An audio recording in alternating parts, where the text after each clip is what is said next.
सुप्रभात बच्चों, online class में आपका पुनः स्वागत है। कल हमने आपको जो वीडियो डाला था उसमें भक्तिन महादेवी वर्मा का संस्मरण, उसके बारे में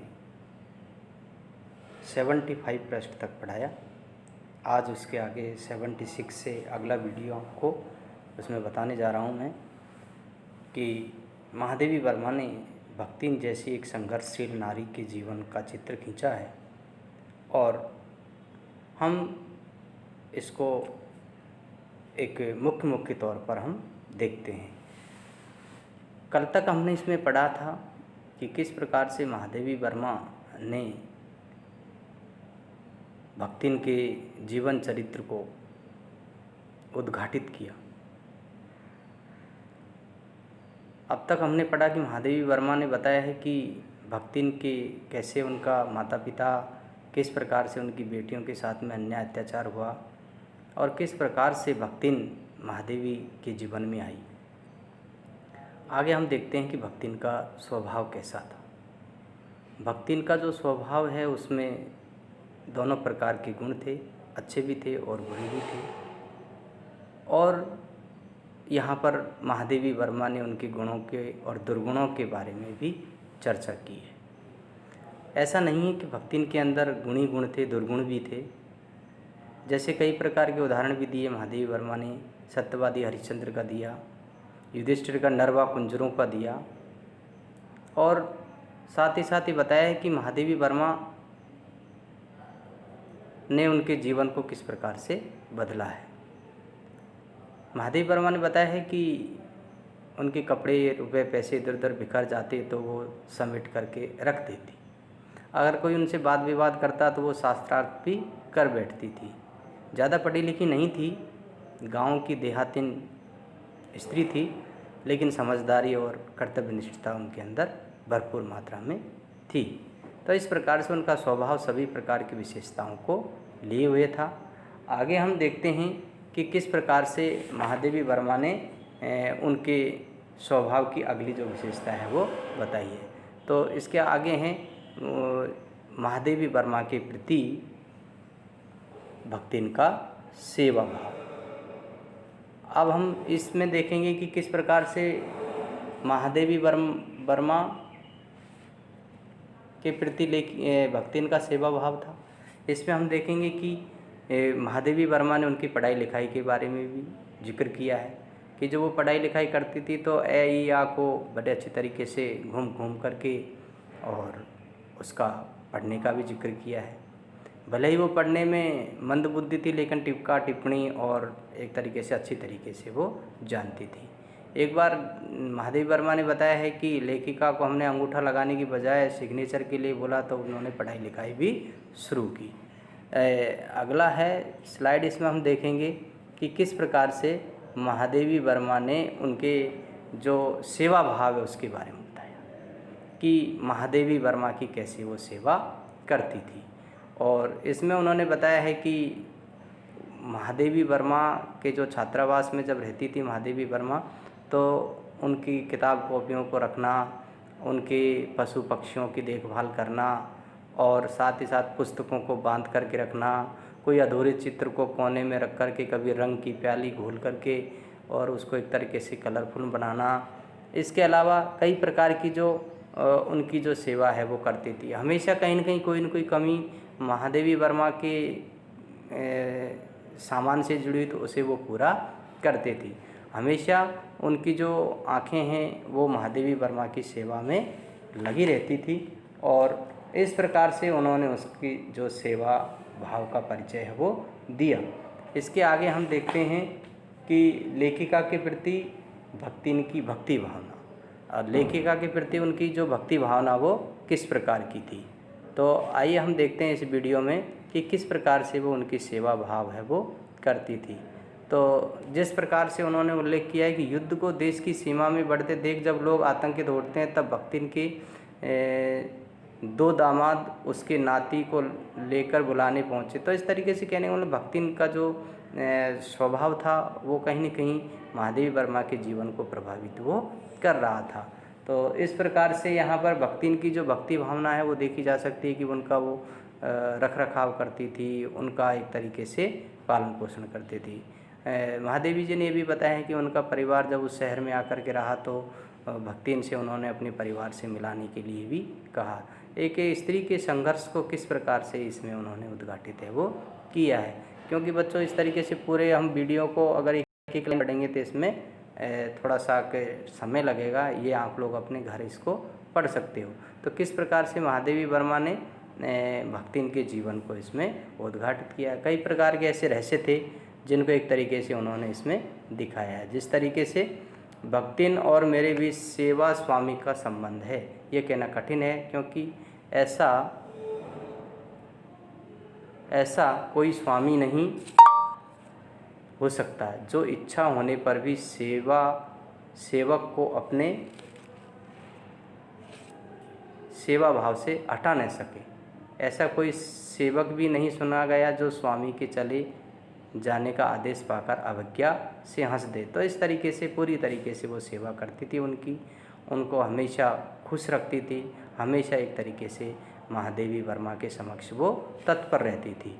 यहाँ पर उन्होंने उल्लेख किया है, उसी प्रकार भक्तिन का स्वतंत्र व्यक्तित्व अपने विकास के परिचय के लिए भी मेरे जीवन को घेरे हुए थे। तो ऐसा ही नहीं है, भक्तिन ने महादेवी वर्मा के जीवन को भी प्रकाशित किया, महादेवी वर्मा के जीवन को भी एक तरीके से उन्होंने रोशनी फैलाई, उनके जीवन को भी उन्होंने संवारा। अगला है पेज नंबर, परिवार और परिस्थितियों के कारण स्वभाव की जो विषमताएं उत्पन्न हो गई, उसके भीतर एक स्नेह और सहानुभूति की आवा फूटती थी। यानी उनके परिवार और उनके जो ससुराल में जो अन्याय अत्याचार हुआ, इतना होने के बावजूद भी वो खुश रहती थी। और छात्रावास की बालिकाओं में कोई अपनी चाय बनाने के लिए देहली पर बैठी रहती तो बाहर से खिड़की में मेरे लिए वो नाश्ते को चक्कर उसके स्वाद को विवेचन करती रहती। तो महादेवी वर्मा की प्रति पूरी तरीके से वो सेवा भाव है वो रखती थी।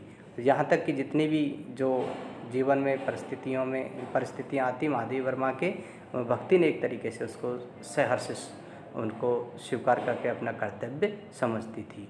और आगे उन्होंने उल्लेख किया है, मेरे परिचितों और साहित्यिक बंधुओं से भी भक्तिन विशेष परिचित है। उनके प्रति भक्तिन के सम्मान की मात्रा मेरे प्रति उनके सम्मान की मात्रा पर निर्भर है, और सद्भाव उनके प्रति मेरे सद्भाव से निश्चित है। इस संबंध में भक्तिन, तो कहने का मतलब है कि महादेवी वर्मा के जो साहित्यिक थे उनके प्रति भी महादेवी वर्मा की उतनी ही भक्ति थी जितनी कि महादेवी वर्मा के प्रति। इसके अलावा उनकी वेशभूषा के बारे में भी चित्रण किया है। वे किसी को आकार प्रकार और वेशभूषा से स्मरण करती है तो किसी को नाम के अपभ्रंश द्वारा। तो कवि और कविता के संबंध में उसका ज्ञान बढ़ा, तो पढ़ाई लिखाई के संबंध में भी भक्तिन का जो ज्ञान है वो बढ़ा, और पढ़ने लिखने के प्रति वो एक तरीके से जागरूक है वो हुई, जिस तरीके से बेबी हालदार को आपने पढ़ा है। आगे हैं, किस प्रकार से उन सब का दुख से प्रभावित कर सकता। विद्यार्थी वर्ग में किसी कोई जब कारागार के अतिथि हो जाता तब उस समाचार को व्यथित भक्तिन बीता भरे लड़कन का जेहुल कलजुग रह तोन रहा अब परेल हो जाई। तो कहने का तात्पर्य कि अपनी जो क्षेत्रीय जो भाषा है उसका भी इसमें उन्होंने इस्तेमाल किया है। तो महादेवी वर्मा ने उनके इस जीवन चरित्र को खींचा है। इसके अलावा लास्ट में आपको बताएंगे, इसमें बच्चों लास्ट में बताया गया है, अंत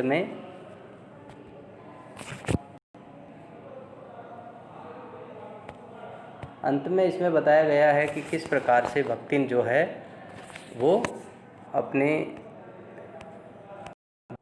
आगे उन्हें बताया है कि कल्पना से इतनी प्रसन्न नहीं होती जितनी अपने साथ न जा सकने की संभावना से। भक्तिन, भला ऐसा अंधेरा हो सकता है जहाँ मालिक वहाँ नौकर मालिक को लेकर के जाए। और इस तरीके से भक्तिन जो है वो महादेवी वर्मा को छोड़ना नहीं चाहती थी, क्योंकि उन दोनों के मध्य इस तरीके का सेवा भाव का संबंध बन चुका था कि दोनों एक दूसरे से अलग रहना मुश्किल है।